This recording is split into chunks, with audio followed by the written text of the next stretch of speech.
Hey, let's make a bunker. Now, for me, when I'm working on a building or something with hard edges, I like to go in with a plan. Starting with reference pictures is a great way of getting the ideas flowing. I also use these reference pictures to try to reverse engineer how other crafters could have made their projects. Now, I'm terrible at drawing, but just attempting to draw the cool bunker in your head can be a really good way of getting the crazy images from your brain and turning them into something your real life eyes can interpret and understand. Okay, let's turn these ideas into a template. For that, we're going to use nothing but grit of paper, a pencil, a ruler, and our bare hands. I started by drawing exactly how I wanted the top-down view of my bunker to look. A pencil and eraser allowed me to test out different dimensions until I found the look I was going for. I wanted to fit a whole squad in there, so I used bases to help me visualize the space better. Getting the scale right can be tricky. You can get away with making things a little bit smaller than they should be, but if you make them too big, they can look a little bit silly. Then I worked out the height I wanted the shooty hole of my bunker to be, using a grid and models for reference. Then I took that height and added some extra height to accommodate for a raised floor. I then used the height and width of each wall to make up parts of my template. This is the moment I messed up on my first template. I got this measurement wrong by a few millimeters, so when it came to assembling the bunker, nothing lined up how it should. This mistake could have been avoided if I double checked my measurements and always used my ruler for measurements and never relied on the grid. But no need to fret, mistakes are all part of the process. The second time making something is always faster than the first. I photocopied my template and grabbed some foam core. I transferred the templates onto the foam core and then cut everything out. On the vertical edges of the walls, I cut 45-degree angles to assist with assembly later. This can be pretty rough, we'll cover it up later. Now, for the floor, I'm going to reuse the roof template, but I'm going to remove material around the edges based off the width of the walls. In this case, my foam core walls are 0.5 millimeters, but you might want to use something thicker, or your cardboard might be different, or you might want to use EVA foam. That'll work too. Then I taped all the walls together just to make sure it all fit right. I'm using EVA foam mats for my floors because they're sturdy and just the right height. I fitted all my pieces together using super strong double-sided tape and then tacked everything in with super glue. When I assembled my walls, I noticed something still wasn't right. Even though it was much better than the last time, there was still a little gap in the floor, and I couldn't work out why. Now, stuff like this happens to me all the time, and when it happens, you've got to make a decision. A, work out where you went wrong and rebuild, or B, hide your crimes. Now, I've been working on this for a while, and sometimes good enough is good enough. So I just grabbed a bit of thin EVA foam and patched the hole. No one will ever know, besides me. And you.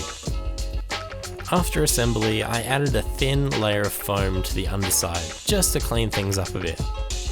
I also noticed that the bunker had a slight wobble, so I added trim around the bottom, and by adding the trim flush to the table, it stopped any wobbling issues.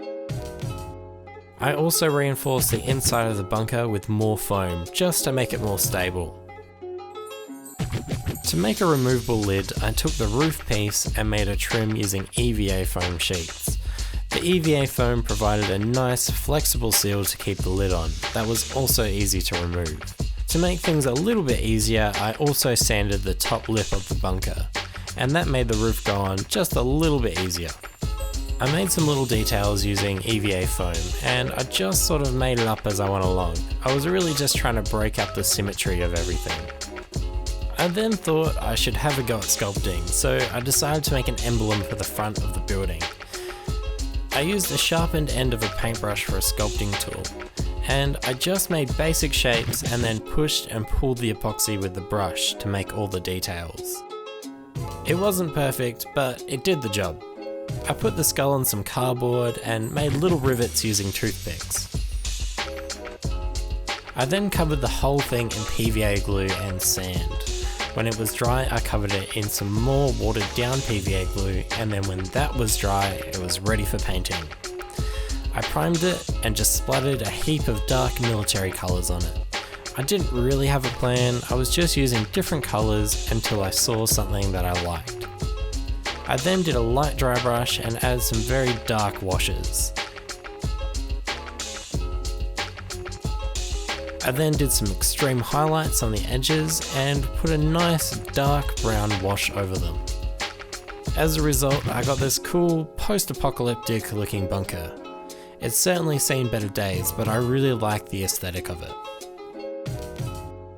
Now, that's it for the bunker, let's make some barbed wire. Okay, I used a permanent marker and wrapped some wire around it. I let it unravel to form a spring. I then grabbed some fishing line and tied a knot at the very bottom of the ravel of wire, and I continued tying knots all the way up in one long line. I found out later though, through some experimenting, that if you zigzag the knots, it will come out a bit more random and realistic looking. Once you get into the rhythm of making the knots, this whole process is pretty fast. I then tied off the line and did the same process 2 more times. I slid the knots around to make the lines look a little less uniform. I hit each knot with some super glue and started separating the knots. Leaving a little bit of fishing line on both sides made for a convincing barbed effect. Then I painted it with some spray paint and rubbed it back to the bare metal so all the black got in all the crevices. I made some bases with foam core and made crosses from toothpicks to keep the barbed wire in place. I painted it up and that's really it. This little section took about 10 minutes to make, and it's not nearly as fast as other methods, but I think this method gives the terrain a lot of life and character, and I think that's what will make it shine on the tabletop. Now, I'm going to include a link to my templates in the description, but I really encourage you to try to make your own, because there's something really satisfying about making something from scratch. And there's also something really satisfying about problem solving and overcoming challenges. Your mistakes are going to be your own, and your bunkers are going to look different no matter how closely you follow the video. And that's the beauty of making your own terrain. What you make will have its own character and life and narrative, and that's really cool. Anyway, thanks for watching. Hello, it's me, Trent, from Miscast Terrain. That sounded a bit weird to say, but I guess it is true. I'm Trent, and I make the videos. But it isn't without the help of you guys, because, man, all the liking and sharing and commenting and suggestions and donations and subscriptions, it's all really goes a long way, and it means a lot. So thank you very much for that. If there's something you want to see in the future, best thing you can do is leave a comment and I'll see what I can do. So yeah, thank you. Thanks again. And guess I'll see you next time. Alright, that's me. Alright, bye.